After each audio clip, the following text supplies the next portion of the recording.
Hey everyone, this is CJ and Sarah, and we got little Miss Ava here with us. We really just wanted to take some time to share our story for two reasons really. One, obviously to be able to look back and show Ava what kind of a miracle she is and what she had to go through to get a start in this life. And then the second part is to really share God's story, share the miracle that He so blessed us with, and we were able to walk in every single day, and we want to be able to share that with the world, and hopefully help anyone else that may be going through a tough time, whether it be a premature baby or anything else in their life where they just need God, to see God intervene, and to know that He is still there and He still intervenes in every day. So it's just kind of our story of our last few months' journey. So I hope it blesses you just like it has already blessed us. I had some issues prior to finding out that I was pregnant, and I was actually scheduled for a hysterectomy in January. And the beginning of December, I thought that was funny, yeah. The beginning of December, I was late, and I thought probably it was the issues that I had been having, and so I really didn't think much about it. But I decided to take a pregnancy test, and it was very positive. I had 2 bright pink lines, and I remember I texted CJ. Yeah, so I'm sitting in my office in Oklahoma City doing some work and visiting with one of my coworkers, and a text comes through on my phone, and it's just a picture, and I remember thinking, oh my goodness, what in the world? And so I literally got up and walked out of the office just because I had to compose myself. Not that I was upset or anything, I just couldn't believe it, because like she said, we had already come to the fact that, no more kids. I mean, she had always prayed for a big family. She had set on the number 4 since we were engaged. We had been talking. She said, I want 4 kids. I said, I want 2. But as you can see, like anything else in our life, she wins. And so when Nora came, we were done. She even said, I feel complete. And so as she started having problems and went to the doctor and said that was the course of action we needed to take, and then to see this little thing come, it was pretty crazy. So that moment in the office, it was just a kind of a moment of laughter and disbelief, really. The pregnancy was pretty tough. I always am sick every pregnancy, but with her, I felt terrible.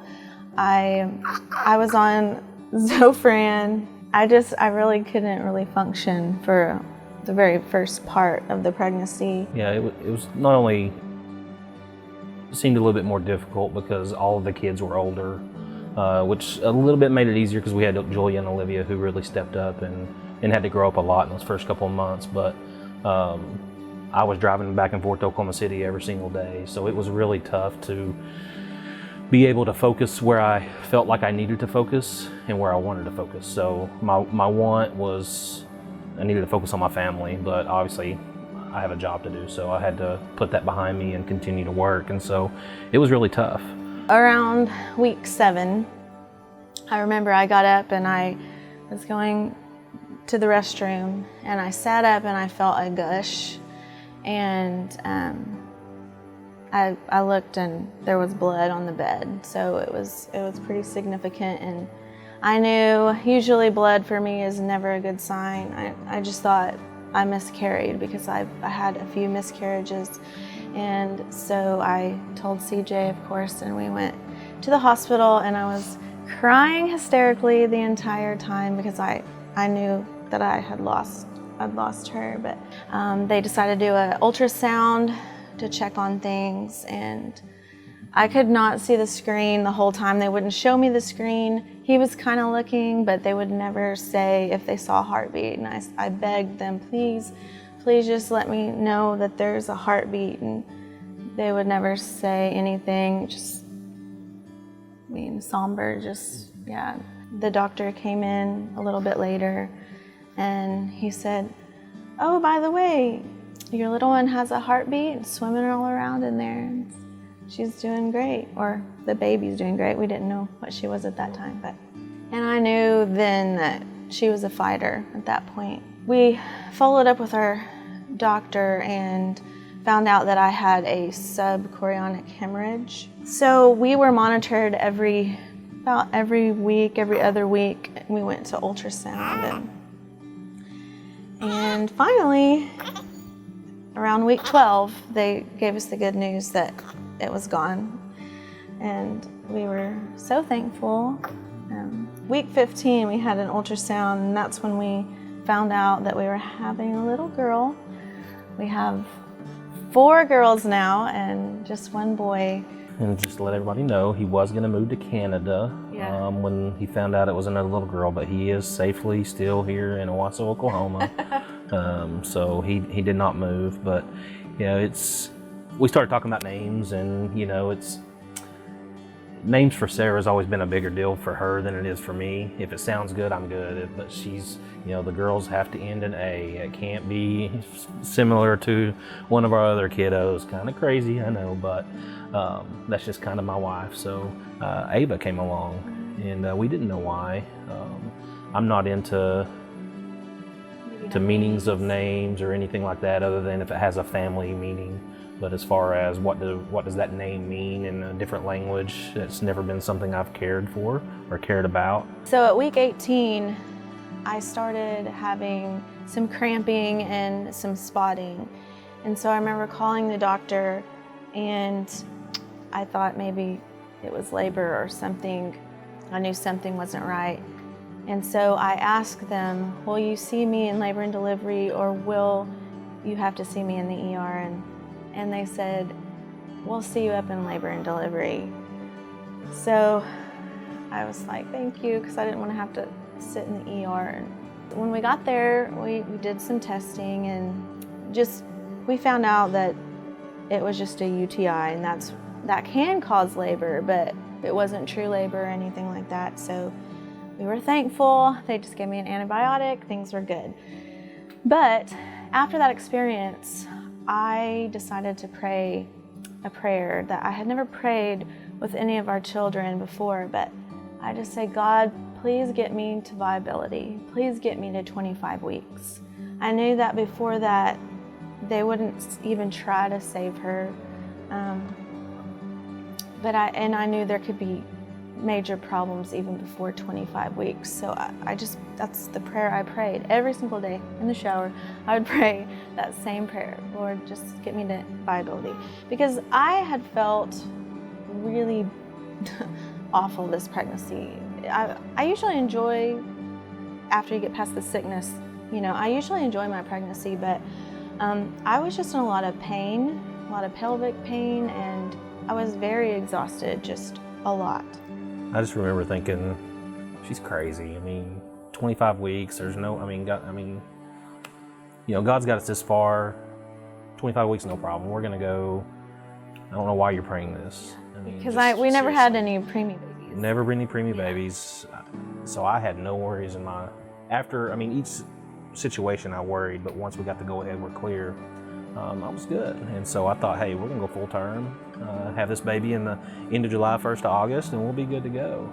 But I think it was obvious God was working in Sarah's heart and her spirit, letting her know, hey, I've got a special thing going on here. And so for some reason, Sarah's heart and her spirit, she just said, I've got to make it to 25.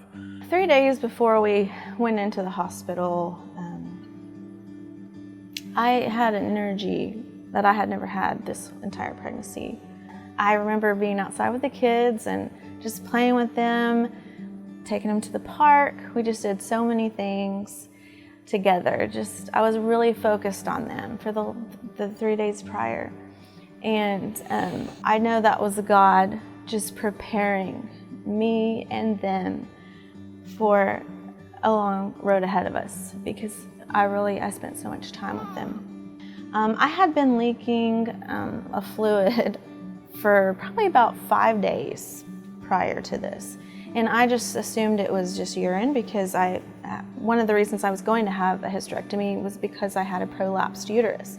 And he told me, the doctor told me, that I would have an uncomfortable pregnancy. And I just thought pushing down on things and I was just leaking urine. That's just what I thought. So when I started having those contractions and cramping, I was kind of wondering if something was going on. Pushed through the whole day, had my lessons, it just got worse. And I picked the girls up from dance, and around 7:30 that night I got home. CJ was home, and I told him I felt terrible. I was having contractions and I was kind of leaking a little bit more.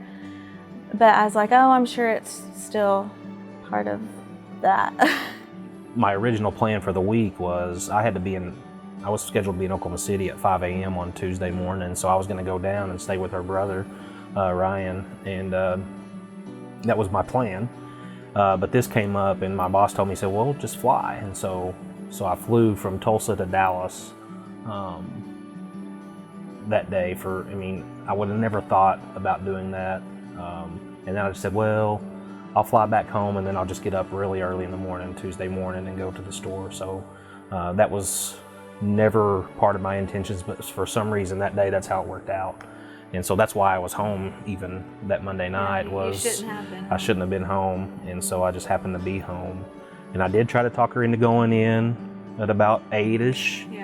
8:30-ish, but she's like, no, I'm fine. So she waited till I got good and asleep. That's how she does. That's how she rolls. So she woke me up about 11:30, about between 11 and 11:30, and she said, hey, I think we need to go in. And so we actually got up and took our time. We didn't rush. Took a shower and just, again, I don't know why. She's never done that when we went in before, but she wanted to make sure she took a shower and felt better about herself. And we get there and normal routine, go up to labor and delivery. They have this ER little triage place there. And so they put me there first, did the urine sample, which I thought, oh, it's probably just a UTI again. That's what I had thought. But when I got in, they decided to check me, and we'll never forget the look on her face, because her eyes got wide and she said, you are 3 centimeters dilated, and that is definitely amniotic fluid. I didn't know what to expect because we were at 25 weeks at this point. I had to walk out because I didn't want my wife to see me break down, because I know I have to be strong for her. I remember calling my mom, and because that's what everybody does when you're scared, when you're hurting, you call mom. And I remember just breaking down and scared to death for not only my wife, but for the little baby that we'd already grown to love and it was already a part of our family. So we'd never dealt with this. We've heard stories and had some close family friends that have dealt with it, but we've never personally been through it, and so we didn't know what to expect. For some reason, I looked up on my phone, what does the name Ava mean? And that was when God shed his first peace on my heart and my soul and my spirit. He said, and because I looked it up and it said living one. And again, we had no clue what anything was going to go on. I've never looked at the meaning of a name, mainly because my name's Cecil. I don't know what the meaning of Cecil would be. Thanks, Mom. But Ava is living one. And I cannot explain the peace and joy that came through my body at that moment. I never remember feeling anything like that. And I know it was just God's Spirit saying, hey, I've got this. And I remember I was crying, of course, and he got down to my face and he said, Sarah, he said, do you know what her name means? And I said, no. And he said, it means living one. She's gonna be okay, she's gonna live. And that was, for me, such a peace, because we knew she was gonna be okay. I mean, yes, there are so many unknowns, but we knew she was gonna be okay at that point. And the roller coaster had just started, and there was ups and downs, but I really don't think there was ever a time that we didn't have that peace. Right. I mean, there may have been a slight moment where she may have had some doubts, and I was able to say, hey, remember, or I had some doubts and she was able to say, hey, remember. And that's another thing that God uses so crazy is we've never both been down at the same time. We've both never been discouraged at the same time. It's always been one of us and the other is ever to bring us up, and that's just obviously God in our lives and things like that. So, and then just going through all the different steps that we went through, the people God placed in our lives, the nurses that we still just absolutely love today and are feel like part of our family today because of Christ's love that He exhibited through them to my family has just been unbelievable. The plan was, once we got in there, they told us that I needed to be on magnesium for, I think it was 48 hours. Was it 72 or 48 hours? I needed to be on the magnesium. That just relaxes the uterus and really every muscle in your body, so you can't get out of bed, and that was terrible, I will say. It made me feel awful.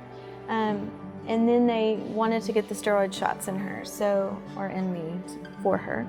And so they did one, and then 24 hours later, they did another steroid shot. That's what our first goal was, to get both steroid shots.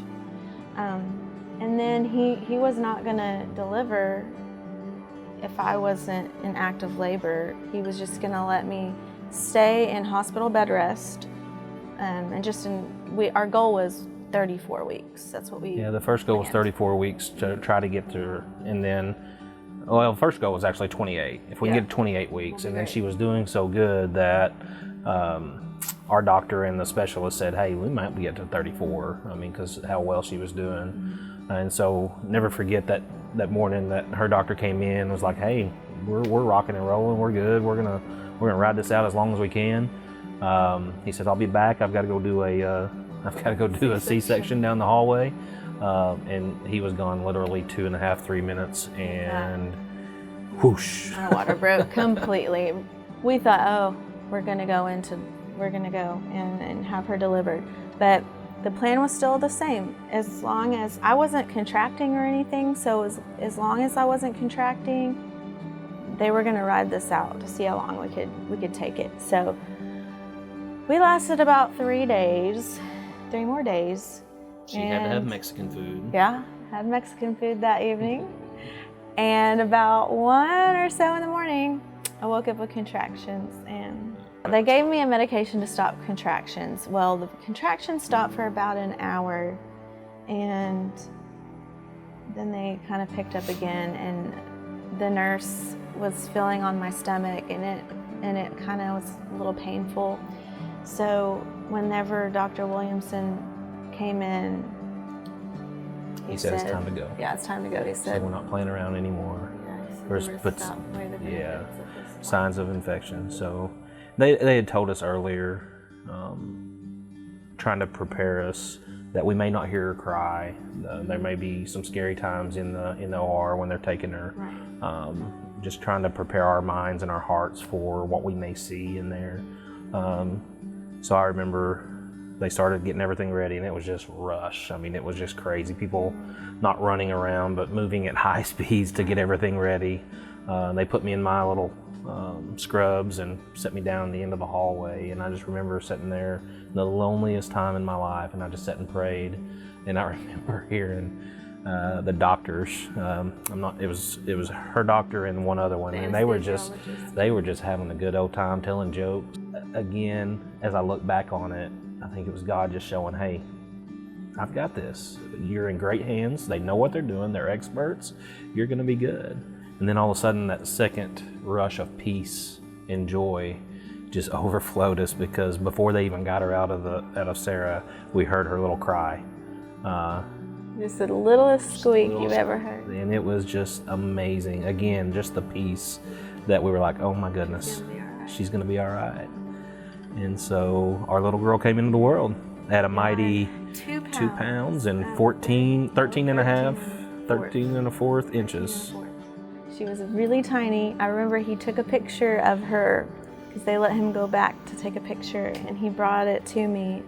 And I thought, oh, well, she doesn't look too small. But they wheeled her beside me and stopped it just for a second so I could just get a glance. And littlest baby I've ever seen.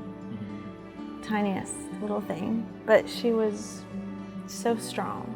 I can't express the love, the prayer, I mean, just the overall feeling of just belonging that we felt in the last 2 months. I got a text from our pastor one morning.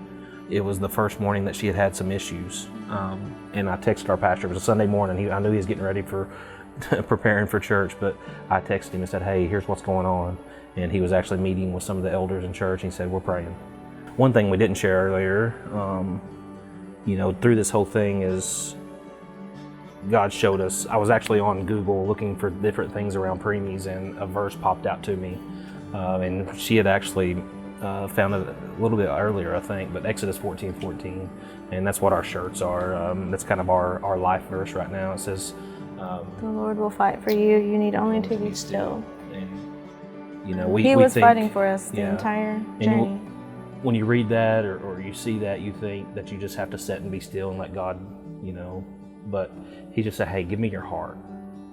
Be calm. Here we sit here today with over a 2-month-old, over a 4.5-pound baby girl that is absolutely a warrior and a testimony to God's love and strength and power.